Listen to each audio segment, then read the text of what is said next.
nakakaramdam ng stress at emosyonal na pagod. Ang video na ito ay para sa iyo. Alam niya ang iyong mga paghihirap. Nakikita niya ang iyong pinapasan. Maaaring iniisip mong tahimik siya, ngunit tahimik kang sinusuportahan mula pa noon. Kung naniniwala ka, sabihin ang amen. Minsan, ang pagod mula sa trabaho ay hindi lang dahil sa mismong gawain, kundi mas dahil sa bigat ng loob at pagkabalisa. Ang pressure ng buhay ay nasa lahat ng dako. Dumarami ang mga bayarin.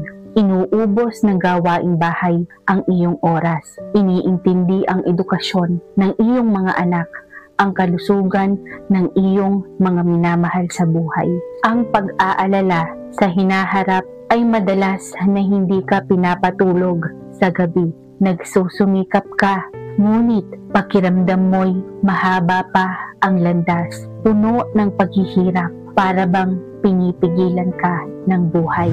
Naitanong mo na ba sa iyong sarili, hindi ba ako sapat?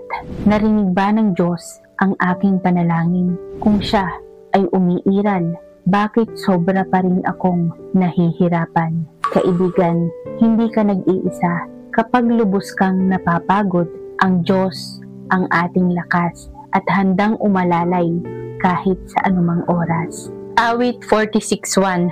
Ang Diyos ang ating ampunan at kalakasan, handang saklolo sa kabagabagan. Sabi ng Diyos, napakasimple na ngayon, tumingin ka sa akin. Gamit ang iyong puso at agad nalalakas ang iyong espiritu. Magkakaroon ka ng landas sa pagsasagawa at gagabayan ko ang bawat hakbang mo. Mabubunyag sa iyo ang aking salita sa lahat ng sandali at sa lahat ng dako, saan man o kailanman o gaano man kahirap ang kapaligiran. Ipapakita ko sa iyo ng malinaw at mabubunyag ang aking puso.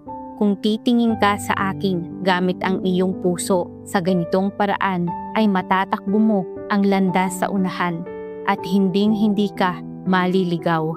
Kung naantig ka sa mga salitang ito, mag-comment ng Amen. Inaanyayahan ka rin naming sumali sa aming online fellowship tuwing 7:30 ng gabi. Ang tema ng mga pag-aaral ay paano muling makakahanap ng lakas sa gitna ng unos, paano aasa sa Diyos upang mapagtagumpayan ang pressure sa trabaho, paano pagaanin ang mga pasanin sa buhay, paano sasalubungin ang Panginoon at makalaya mula sa buhay na puno ng pagdurusa. Paki-forward din ito sa 3 kaibigan. Marahil ito ang pag-asang higit nilang kailangan ngayon. Amen.